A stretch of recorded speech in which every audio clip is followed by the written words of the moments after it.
Hola, mi nombre es Luis Segura y voy a presentar el trabajo titulado Primera losa elevada experimental en Sudamérica reforzada únicamente con hormigón con fibras, que hicimos junto a Enzo González, Irene Rodríguez y Nicolás García de la Universidad de la República.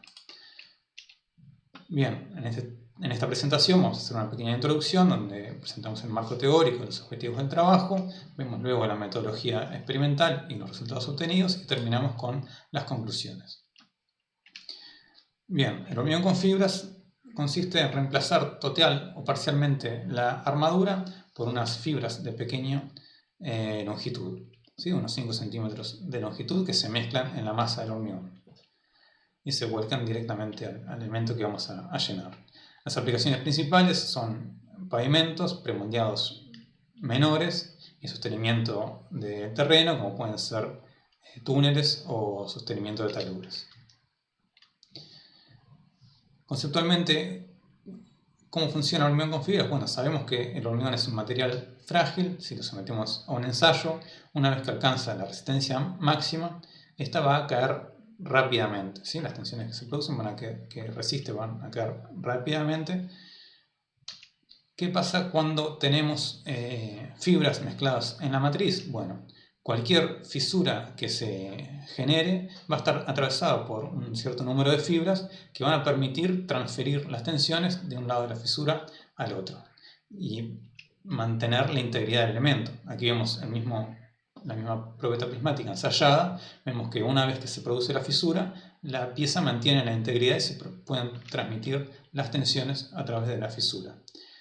Esto le da, si graficamos ahora la fuerza de formación de este ensayo, vamos a ver que después que la matriz fisura, sigue manteniendo una cierta resistencia que se llama resistencia residual. El nivel de esa resistencia va a variar en función de varios factores, entre ellos la cuantía de fibra. Si le ponemos más cantidad de fibra, estas resistencias suben e incluso pueden llegar a ser mayores que la resistencia de la matriz, lo que se llama hormigón con fibras con comportamiento con endurecimiento. Esto le da mucha mayor ductilidad a los elementos que se produzcan con este material y evita a su vez fallas frágiles. Por suerte, en los últimos años ha avanzado mucho tanto en investigación como en normativa. Ya hay muchas normas que incorporan en su cuerpo central o en un anejo como la española aspectos relacionados con la utilización estructural del hormigón con fibras, y también se incluyó en el último código modelo, que es la base del Eurocódigo, así que es de esperar que en el próximo Eurocódigo el hormigón con fibras esté dentro de la normativa central, dentro del cuerpo central. Esto permitió estos últimos avances realizar estructuras de mucha mayor responsabilidad, como túneles, ya con el comportamiento, la resistencia final dada por las fibras, o estructuras como las que ven en pantalla. ¿Qué pasa con las losas? Bueno, originalmente es una de las aplicaciones tradicionales. A medida que se fue ganando experiencia, tanto en construcción como en diseño, se le fue dando mayor exigencia a las losas construidas con hormigón con fibra, pasando a construir losas sobre pilotes en terrenos malos o en terrenos muy malos en los que incluso se despreciaba la colaboración del terreno, hasta las primeras experiencias en las que se animaron a utilizarlo en losas elevadas, ¿sí? Como la que ven en la imagen, en la cual prácticamente toda la armadura se sustituye por la colaboración de las fibras. Así se han hecho varios edificios ya con las losas con muy poca armadura convencional, luces hasta 8,5 metros, cantidades de fibra entre 60 y 100 kilogramos por metro cúbico. Ya hay más de 60 edificios construidos en el mundo y, por supuesto, las primeras experiencias estaban totalmente fuera de normativa, como deben ser las experiencias pioneras que debemos hacer. Por suerte, hoy en día sí tenemos varias recomendaciones o normativas que avalan el uso de hormigón con fibras, como tanto de la FIB como de la ACI, las dos organizaciones pioneras en cuanto a hormigón estructural, y un resumen de las condiciones de diseño de estas normas indican que, bueno, ambas se basan en obtener una ecuación constitutiva que se obtiene a partir de ensayos en probetas prismáticas como las que vimos antes. Se obtiene la ecuación, la curva fuerza-apertura de fisura, y de ella para un par de puntos sirven para caracterizar el comportamiento, se obtienen unas ciertas tensiones que a través de unas fórmulas producen la ecuación constitutiva que devuelve el comportamiento registrado. Esta ecuación constitutiva se integra luego en los modelos habituales de hormigón armado. En vez de tener una fuerza concentrada donde está la armadura, vamos a tener una fuerza distribuida en la zona donde están las fibras actuando, con la ecuación constitutiva hallada antes. Esto nos permite obtener el momento último, momento resistente de la sección. ¿Cómo se integra el momento de la sección al comportamiento estructural? Bueno, para losas, la CI propone utilizar la teoría de líneas de rotura, ¿sí? Que es una extensión a la teoría de plastificación en la cual se pueden modelar losas.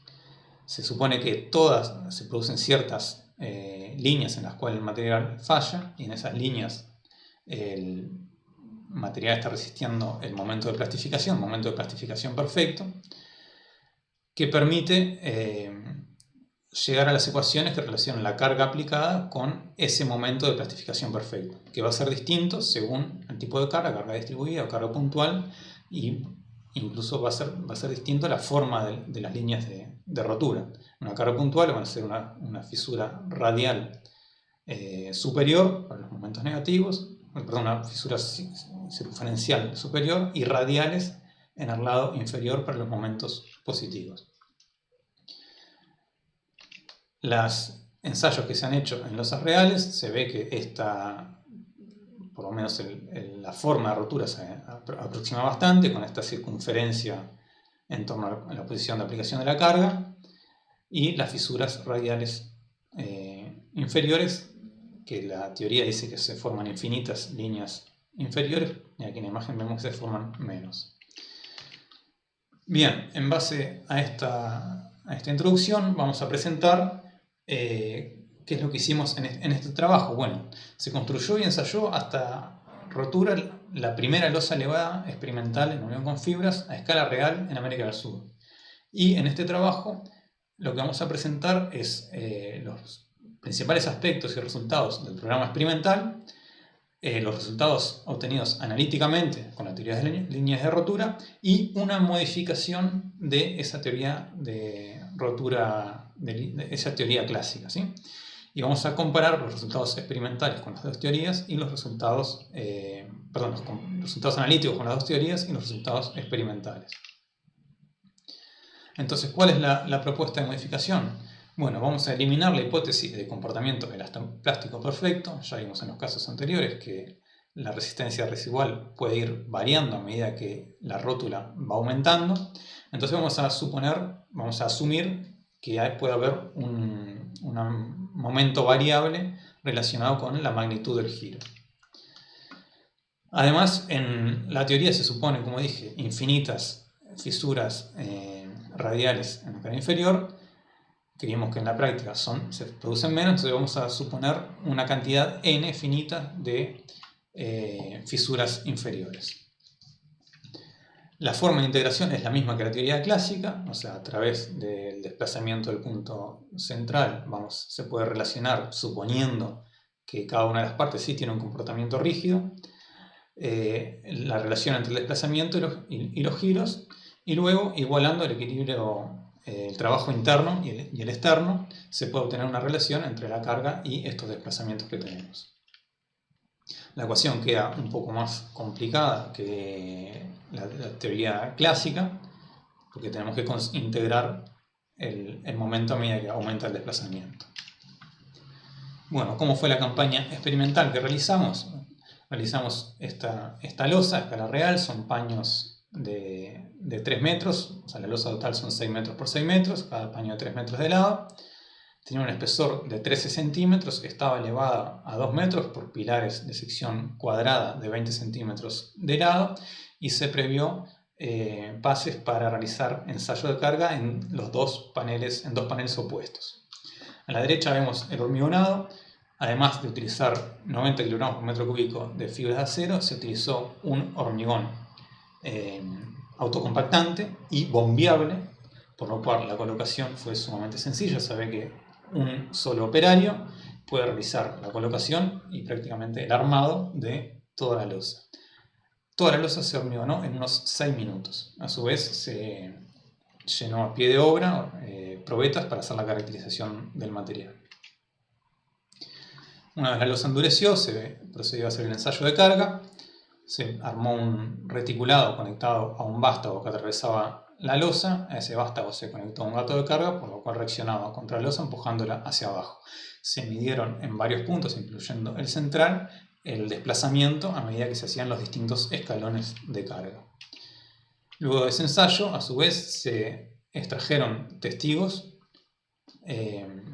unos 12 testigos, para ensayar tanto a fricción simulando los momentos positivos o negativos, es decir, tracción en la cara inferior o superior de la losa. El ensayo fue ensayo a fricción también. Bueno, ¿qué muestran los resultados? Los ensayos de las losas, de los paneles de las losas. Aquí vemos la curva que relaciona la fuerza realizada por el gato con el desplazamiento en el punto central.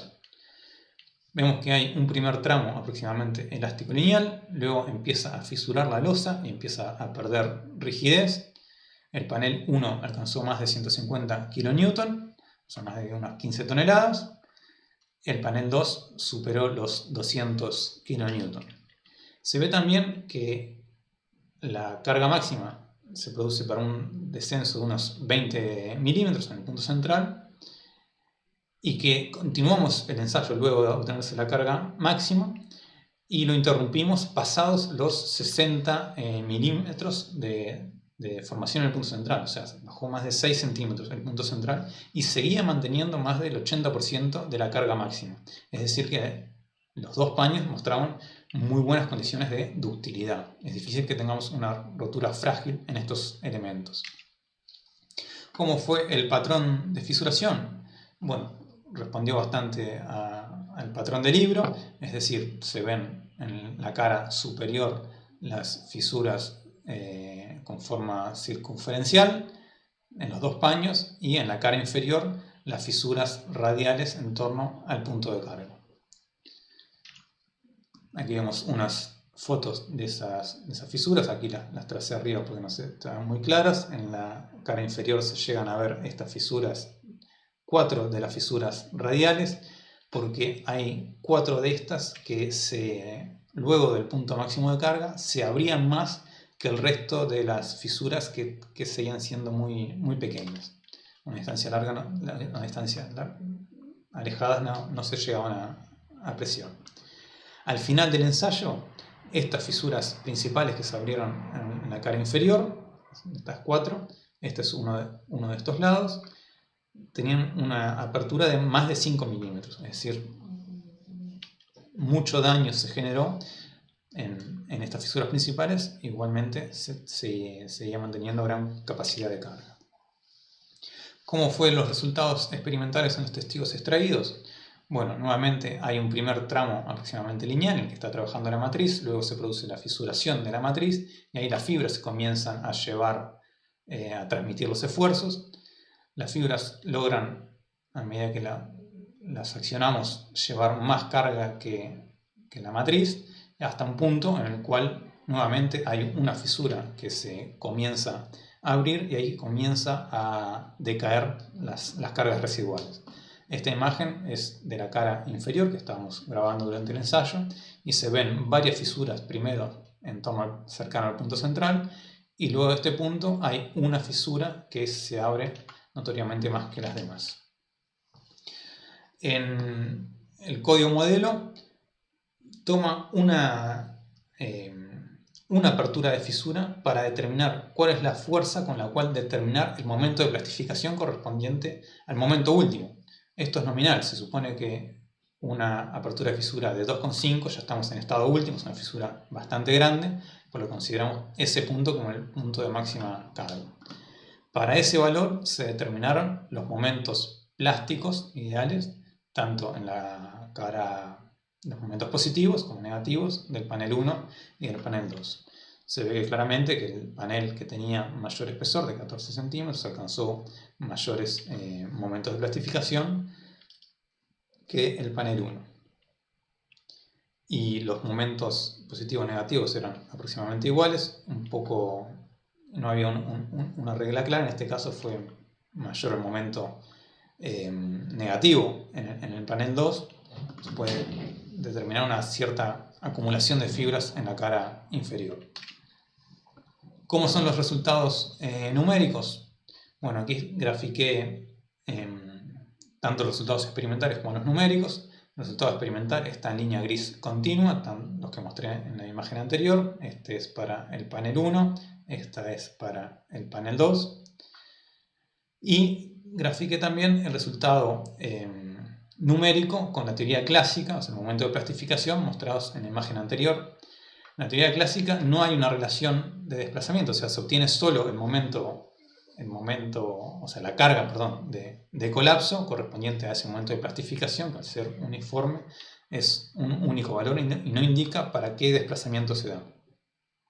Entonces, esa fuerza determinada con la teoría clásica, vemos que es bastante inferior que la fuerza máxima que fue capaz de soportar la losa, y recién para los desplazamientos más grandes, de 60 milímetros, o sea, claramente muy pasada la rotura, los momentos se igualan. Solo para el panel 1, en el panel 2, el resultado experimental sigue siendo mayor que el resultado de la teoría clásica.